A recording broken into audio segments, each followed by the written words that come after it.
Hello everyone, welcome to my channel. So guys, आज मैं आपको एमएससी से एप्लीकेशन ऑफ स्पेक्ट्रोस्कोपी का मास स्पेक्ट्रोस्कोपी से हम टॉपिक लेंगे मोलिकुलर आयन पीक का।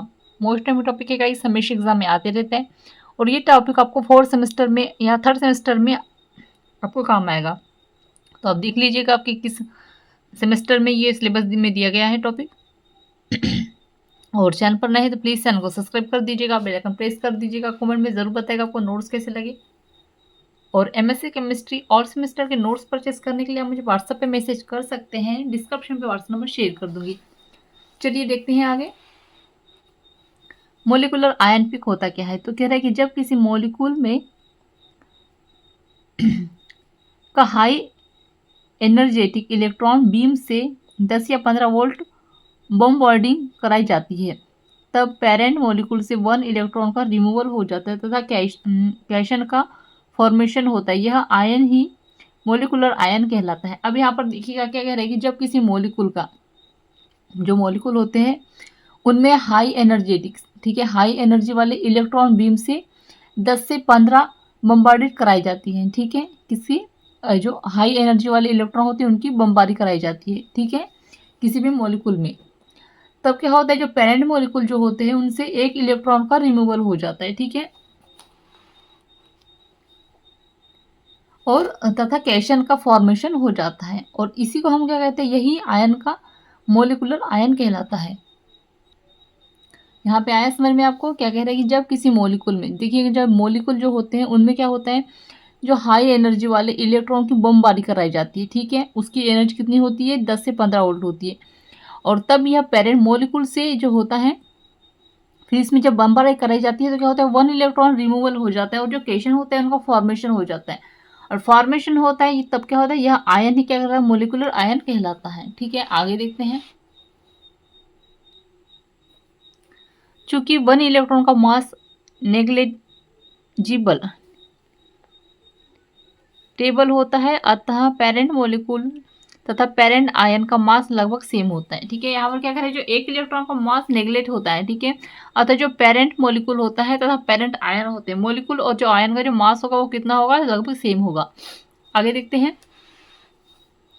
तभी आयन में इनका लाइफ टाइम कंपेयरली ज़्यादा होता है तथा इसका पीक हायर एविडेंस में होता है, ठीक है। इसलिए क्या होता है, मतलब सेम होते हैं, ठीक है। क्या क्या मोलिकुलर पेरेंट मोलिकुलर और पेरेंट आयन का मास जो होता है लगभग सेम होता है, तभी आयंस में इनका जो लाइफ टाइम कंपेयरली होता है ज़्यादा होता है, ठीक है, आयंस इनसे का ज़्यादा होता है, अतः इसका पीक हायर एविडेंस में होता है। जैसे कि यहाँ पर देखिएगा, यहाँ पर मोलिकुलर है, एम है प्लस ई है, ठीक है, यहाँ एम प्लस में जाएगा और यहाँ पर 2 कितना जाएगा, ये एम में ये 2 आ जाएगा, 2 इलेक्ट्रॉन हो जाएंगे। इसी तरह से यहाँ पर देखिएगा C5H12 और प्लस इलेक्ट्रॉन दिया गया है तो ये क्या हो जाएगा, इधर 2 इलेक्ट्रॉन हो जाएंगे। इसी तरह से ये CH3OH है, OH, और ये इधर इलेक्ट्रॉन में आ जाएगा, ठीक है। इस तरह से ये होता है। आगे देखेंगे। इसी प्रकार के मोलिकुलर आयन का जो पीक मिलता है इसे मोलिकुलर आयन पीक कहा जाता है। इसी आयन के मास के आधार पर ही मोलिकुलर वेट निकाला जाता है। अब आगे देखते हैं। अब कह रहे हैं कि स्टेबिलिटी के आधार पर पीक का फॉर्मेशन होता है, ठीक है। किसके आधार पर पीक का फॉर्मेशन होता है, स्टेबिलिटी, ठीक है। माना जाए कि ऐसी कंपाउंड को मोलिकुलर आयन की स्टेबिलिटी बहुत ही कम होगी, उस स्थिति में इनका पीक प्राप्त ही नहीं होता। मतलब मान लीजिए, देखिएगा, किसी भी मोलिकुलर की स्टेबिलिटी होना जरूरी है। अगर किसी भी मोलिकुल की स्टेबिलिटी नहीं होगी तो उसमें क्या होगा, पीक प्राप्त नहीं होगा, ठीक है, यानी नेगलेटेबल आयन पीक कहलाएंगे। अब आगे देखते हैं। अब कह रहे हैं मास स्पेक्ट्रोफोटोमीटर में कंपाउंड के गैसहाउस फेज में हाई एनर्जेटिक इलेक्ट्रॉन बीम से बमबार्डिंग कराई जाती है, तब पेरेंट आयन बनता है तथा साथ ही डाउटर आयन में फॉर्मेटल आयन द्वारा बनता है। जैसे कि M प्लस में है और ये M+M1 है तो ये क्या होगा, गैगमेंटेशन हो जाएगा। यह रिएक्शन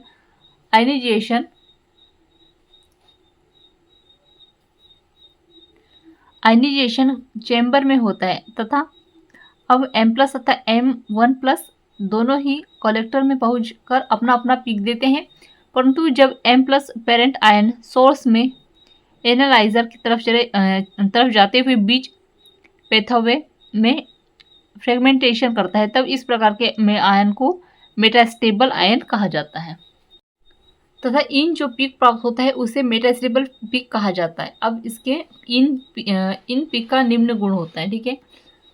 तो फर्स्ट है यह कम एविडेंस में तथा चौड़ा पीक देते हैं। सेकेंड नंबर में कह रहे हैं कि इनका मास एंड एम पोजीशन जरूरी नहीं कि एक इंटरसेल वैल्यू प्राप्त हो, अर्थात ये नॉन इंटरसेल हो सकता है, ठीक है। दो कंडीशन हो सकती है इनमें। अब यहाँ पे इन double fixing mass spectrometer to field free region होता है जो ड्रिफ्ट रीजन कहलाता है। अब यहाँ पर देखिएगा, इसका आप स्क्रीनशॉट ले लीजिएगा, ठीक है, इसका, और इसका आपको एग्जाम में बना कर आना है। अब आगे देखते हैं। आगे जब फ्रेगमेंटेशन बी रीजन में होता है तब मेटास्टेबल आयन बनते हैं, और जब इनका पीक पोजीशन इस प्रकार होता है M प्लस रिएक्शन होगी M1+, तो ये क्या होगा, मेटास्टेबल आयन होगा। देन M स्टार बराबर M1² और ये M+ में आ जाएगा, ठीक है। इस तरह से आगे देखेंगे एग्जाम्पल। देखिएगा यहाँ पर बेंजीन है, बेंजीन के CH3+ हाइड्रोजन के प्रेजेंट में जब रिएक्शन होगी तो यहाँ पर क्या होगा, यहाँ पर बेंजीन और CH2, ठीक है, और यहाँ का एक हाइड्रोजन और बच गया तो इधर होगा C2H5 हो जाएगा, ठीक है। Me इसके क्या होगा 65, ठीक है। टॉबलिन आयन बनेगा यहाँ पर, टॉबलिन आयन से इस तरह से रिएक्शन होगा। अब यहाँ पर देखिएगा M स्टार बराबर 65/65/D1, तो यहाँ क्या हो जाएगा, इस तरह से 46 का आ जाएगा। अब मेटा स्टेबल पीक और position in spectrum second number में देखेंगे। यहाँ पर हमारे पास है बेंजीन के साथ NH2+ फर्स्ट फील्ड रीजन होगा, तो NH2 और यहाँ पे 0, ठीक है, जैसे कि ये OCH3 M1 है, यहाँ पर 0। अब यहाँ पर देखिएगा इसकी रिएक्शन जब यहाँ पर होगी तो सेकेंड फील्ड रीजन होगा, तो क्या मिलेगा हमें यहाँ पर C5H6N+, ठीक है, और यहाँ पे क्या होगा, ये M2 80 होगा, तो इधर आके देखिएगा ये 180 है, तो M स्टार बराबर 180 गुणित 180 अपॉन होगा 123, तो इसका क्या होगा 94.8। अब यहाँ पे देखिएगा ये 80 में आ जाएगा हमारा सेकेंड फील्ड, ये फर्स्ट फील्ड का है और ये सेकेंड फील्ड का, तो M स्टार 80 गुणित 80 अपॉन 108, तो इसका क्या होगा हमारा 59.2। इस तरह से ये कंप्लीट हो जाएगा। तो यहाँ पे जो है हमारा टॉपिक एंड होता है। सो आई होप आपको अच्छे समझ में आ गया होगा। सो प्लीज़ चैनल को सब्सक्राइब कर दीजिएगा, बेल आइकन प्रेस कर दीजिएगा, कमेंट में जरूर बताएगा आपको नोट्स कैसे लगे, और MSc केमिस्ट्री और सेमेस्टर के नोट्स परचेस करने के लिए व्हाट्सएप पे मैसेज कर सकते हैं, डिस्क्रिप्शन में व्हाट्सएप नंबर शेयर कर दूंगी। Thank you.